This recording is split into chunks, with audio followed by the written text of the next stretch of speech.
এত ভাগ্য যে গোবিন্দ তার উচ্ছিষ্ট প্রসাদ তার সন্তানকে দেওয়ার যোগ্য মনে করলো। সে ছোট্ট একটা বালককে, আমরা এতজন গোটা গ্রাম ভাঙ্গে আসছি, আমরা কেউ গোবিন্দের উচ্ছিষ্ট পেলাম না। সে ছোট্ট বালকটিকে গোবিন্দের উচ্ছিষ্ট দিল।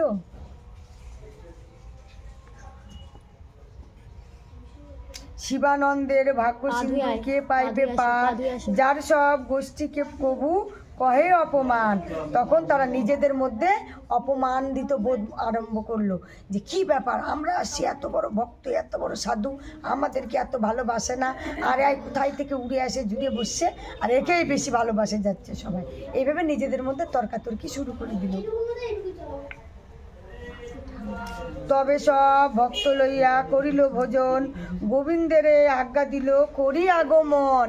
তখন গোবিন্দ আজ্ঞা দিল, আপনাদের যদি ভোজন হয়ে থাকে এবার আপনারা আগমন করেন, আসেন। শিবানন্দের প্রকৃতি পুত্র যাবৎ হেথায়, আমারও সর্বশেষ পাত্র তাহা যেন পায়। এবার শিবানন্দ বলল যে আমার যে 3 পুত্র, সে 3 পুত্রকেই তুমি তোমার চরণতলে নেও প্রভু। 3 পুত্রই যেন তোমার চরণ সেবা করতে পারে। নদিয়াবাসী মোদক, তার নাম পরমেশ্বর, মোদক বেশে প্রভু বাটির নিকটতা তার ঘর। বালককালে প্রভু তার ঘরে 12 বাস যান, দুঃখখণ্ড মোদক দেয় প্রভু তাহা খান। এবার প্রভু যা দুঃখ সুখের মধ্যে অল্প একটু মোদক, মানে অল্প একটু কিছু জিনিস যদি পায় সেইটি তাহারা খান। প্রভু বিষয় স্নেহ তার বালক কাইল হতে, হে বৎসর সেন আইলো প্রভুকে দেখিতে।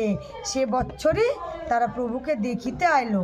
পরমেশ্বর মুছি বলি দত্তবধ কইল, তারে দেখি প্রীতে প্রভু তাহারে পুছিল। তখন তাদেরকে দেখে প্রভু পুছিল, পরমেশ্বর কুশলে হও, ভালো হইলি আইলা, মুকুন্দর মাতা আসিয়াছি, হেত প্রভুকে কহিলা। তখন প্রভুকে বলল, আমি মুকুন্দের মাতা এসেছি মুকুন্দের সঙ্গে দেখা করতে। মানে 3 পুত্রকে যে থুয়ে চলে গেল, তখন তার মাতারা তাদের সঙ্গে দেখা করতে এলো। মুকুন্দর মাতা নাম শুনি প্রভু স্কন্দন হইল, যেই ওদের মারা দেখা করতে চলে এসেছে, এখন যদি বাচ্চার মন মাকে দেখে যদি চলে যেতে চায়, তথাপি তাহার প্রীতে কিছু না বলিল। প্রশ্রয় পাগল শুদ্ধ দৈব কি না জানে, অন্তরের সুখী হইলা প্রভু তার সেই গুণে। তখন তাদের গুণ শুনে, প্রভুর মুখে তার সন্তানদের গুণ শুনে শুনে মা অন্তরে আনন্দিত হয়ে গেলা।